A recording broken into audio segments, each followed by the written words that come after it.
কেন আসছে নতুন রাজনৈতিক প্ল্যাটফর্ম? বিশেষত্ব কি? আপনি দেখছেন পলিটিক্যাল ইনসাইট। আজকের ভিডিওতে আমরা তুলে ধরব সত্য। ভিডিওটি শেষ পর্যন্ত দেখুন। জুলাই গণ অভ্যুত্থানের পর রাজনীতির মাঠে যখন একের পর এক নতুন প্ল্যাটফর্মের আবির্ভাব ঘটছে, তখন আবারও আলোচনায় আসছে আরেকটি নতুন রাজনৈতিক উদ্যোগ। জাতীয় নাগরিক কমিটি থেকে শুরু করে জাতীয় নাগরিক পার্টি এনসিপি গঠনের পরপরই দল ছাড়ছেন নেতাকর্মীরা। কেউ কেউ প্রকাশ্যে সমালোচনায় মুখর হচ্ছেন। প্রগতিশীলতার বদলে ডানপন্থী ঝোঁকের অভিযোগে ক্ষুব্ধ হয়ে অনেকেই এনসিপি থেকে বেরিয়ে আসছেন। বিশেষ করে জামায়াতে ইসলামীর সঙ্গে সম্ভাব্য নির্বাচনী জোট নিয়ে সাম্প্রতিক বিতর্ক পরিস্থিতিকে আরও উত্তপ্ত করেছে। এই প্রেক্ষাপটে প্রগতিশীল অ্যাক্টিভিস্ট ও এনসিপি থেকে বেরিয়ে আসা একাংশ নতুন একটি রাজনৈতিক প্ল্যাটফর্ম গঠনের ঘোষণা দিয়েছেন। প্রশ্ন উঠেছে, কেন বারবার নতুন প্ল্যাটফর্ম আসছে, আর এই নতুন উদ্যোগে কি থাকছে ভিন্নতা? আত্মপ্রকাশ শুক্রবার। আগামী শুক্রবার 16ই জানুয়ারি বেলা 3:30টায় রাজধানীর কেন্দ্রীয় শহীদ মিনারে নতুন এই প্ল্যাটফর্মের আনুষ্ঠানিক আত্মপ্রকাশ হবে। উদ্যোক্তাদের পাঠানো বার্তায় একে নতুন রাজনৈতিক প্রয়াস হিসেবে উল্লেখ করা হয়েছে। এখনও প্ল্যাটফর্মটির নাম চূড়ান্ত হয়নি, তবে পিপলস মার্চ, পিপলস অ্যাকশন, জনযাত্রা, গণসফর ও পলিটিক্যাল অ্যাকশন এই 5টি নাম আলোচনায় রয়েছে। সংশ্লিষ্টরা বলছেন, প্রস্তাবিত নামগুলোর মধ্যে পিপলস মার্চ নামটি এগিয়ে রয়েছে। উদ্যোক্তারা জানিয়েছেন, অর্থনীতির দমতান্ত্রিকরণ এই প্ল্যাটফর্মের অন্যতম উদ্দেশ্য। এই প্ল্যাটফর্ম দেশের অর্থনীতির সুষম বণ্টন নিশ্চিত করতে কাজ করবে, যাতে দেশের অর্থনৈতিক সুবিধা সকল শ্রেণী পেশার মানুষ সমানভাবে ভোগ করতে পারে। এছাড়া ধর্ম বর্ণ নির্বিশেষে সাধারণ মানুষের প্রয়োজনকে প্রাধান্য দিয়ে রাষ্ট্রীয় নীতি প্রণয়ন, শিক্ষা চিকিৎসা সহ মৌলিক অধিকার প্রতিষ্ঠা এবং বৈষম্যহীন সমাজ গড়াই এই প্ল্যাটফর্মের প্রধান লক্ষ্য হবে। কারা যুক্ত হচ্ছেন? সংশ্লিষ্টরা জানিয়েছেন, এই উদ্যোগে জুলাই গণ অভ্যুত্থানে অংশ নেওয়া বাম ও মধ্যপন্থী মতাদর্শের অনেকেই যুক্ত হচ্ছেন। এনসিপি থেকে পদত্যাগ করা অনেক রায়, তুহিন খান বা মঈনুল ইসলাম তুহিন আর অলিক মৃ এই প্ল্যাটফর্মে থাকছেন। এছাড়া অন্তর্বর্তীকালীন সরকারের সাবেক উপদেষ্টা মাহফুজ আলমও থাকছেন শুভাকাঙ্ক্ষী। এই প্ল্যাটফর্মে থাকছেন অনিক রায়, বাংলাদেশ ছাত্র ইউনিয়নের সাবেক সাধারণ সম্পাদক এবং এনসিপির সাবেক যুগ্ম আহ্বায়ক।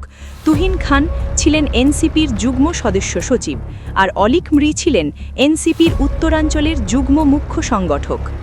এছাড়া থাকছেন ছাত্র ইউনিয়নের সাবেক সভাপতি বাকি বিল্লাহ, লেখক ও গবেষক মীর হুজাইফা আল মামদুহ, লেখক ফেরদৌস আরা রুমি, ছাত্র ইউনিয়নের নেত্রী ও বৈষম্য বিরোধী ছাত্র আন্দোলনের সাবেক সমন্বয়ক নাজিফা জান্নাত, ছাত্র ইউনিয়ন ঢাবি সভাপতি মেঘমল্লার বসু ও সাধারণ সম্পাদক মাইন আহমেদ সহ আরও অনেকে।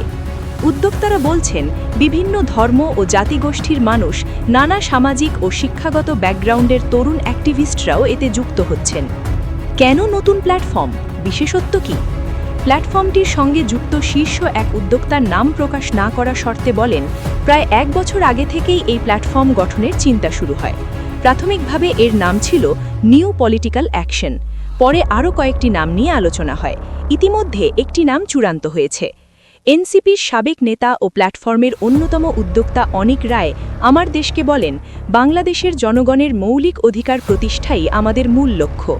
অর্থনীতির ক্ষেত্রে আমরা গণতান্ত্রিক অর্থনীতির পক্ষে এবং সামগ্রিকভাবে সামাজিক গণতন্ত্রের রাজনীতি করতে চাই।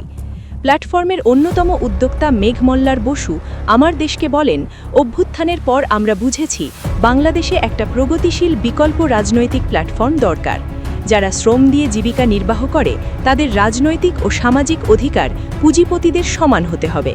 ধর্মীয় ও জাতিগত সংখ্যালঘুদের অধিকার সংখ্যাগরিষ্ঠের সমতুল্য হতে হবে।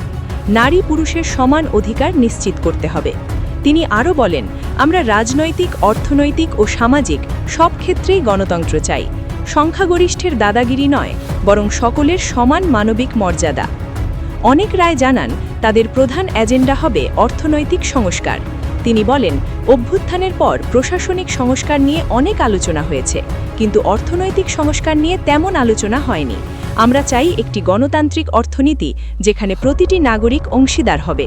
তিনি বলেন, প্ল্যাটফর্মটি ভবিষ্যতে রাজনৈতিক দলে রূপ নিতে পারে। 17ই জানুয়ারি প্রায় 80 থেকে 100 জনের একটি কেন্দ্রীয় কমিটি ঘোষণার পরিকল্পনা রয়েছে। নেতৃত্বের ক্ষেত্রেও ভিন্ন মডেল। এই প্ল্যাটফর্মের নেতৃত্বের ক্ষেত্রেও নতুনত্ব থাকছে। অনেক রায় জানান, আমরা রোটেশনাল লিডারশিপ মডেল অনুসরণ করব। নির্দিষ্ট সময় পরপর নেতৃত্ব পরিবর্তন হবে, যাতে সবাই সমান সুযোগ পায়। তিনি বলেন, এই মডেল বাংলাদেশে নতুন হলেও আন্তর্জাতিকভাবে অনেক জায়গায় চালু আছে। বাংলাদেশ পন্থা বিতর্ক। বাংলাদেশ পন্থা শব্দ নিয়ে কঠোর সমালোচনা করে মেঘ মল্লার বসু আমার দেশকে বলেন, আমরা কোথাও বাংলাদেশ পন্থা শব্দটা ব্যবহার করিনি। তিনি বলেন, সেদিন মিডিয়ার এক প্রশ্নের উত্তরে এটা এসেছে। বাংলাদেশপন্থী বামধারা বলাটা নিতান্তই সমস্যাজনক, কারণ এতে বোঝায় বাকি বামরা প্রো বাংলাদেশ নয়, তারা বাংলাদেশপন্থী নয়। বাস্তবে সাম্রাজ্যবাদ মোকাবিলায় সবচেয়ে শক্ত অবস্থান বামরাই নিয়েছে। তিনি অভিযোগ করে বলেন, সাবেক এনসিপি সদস্যদের দ্বারা গঠিত ফ্রেমিং দিয়ে আমাদের পাপেট পার্টি বানানোর চেষ্টা হচ্ছে। অথচ এই প্ল্যাটফর্মের চিন্তা বহু আগের। এই প্ল্যাটফর্ম সম্পূর্ণ ভিন্ন সেটআপে আগাবে। প্ল্যাটফর্মটির উদ্যোক্তারা বলছেন, তাদের লক্ষ্য ধাপে ধাপে পুঁজিবাদী কাঠামোকে গণতান্ত্রিক রূপান্তরের একটি দীর্ঘমেয়াদী পরিকল্পনা দাঁড় করানো। বাস্তবতা মাথায় রেখে ট্রান্সফরমেটিভ রাজনৈতিক প্রকল্প গড়ে তোলাই তাদের উদ্দেশ্য।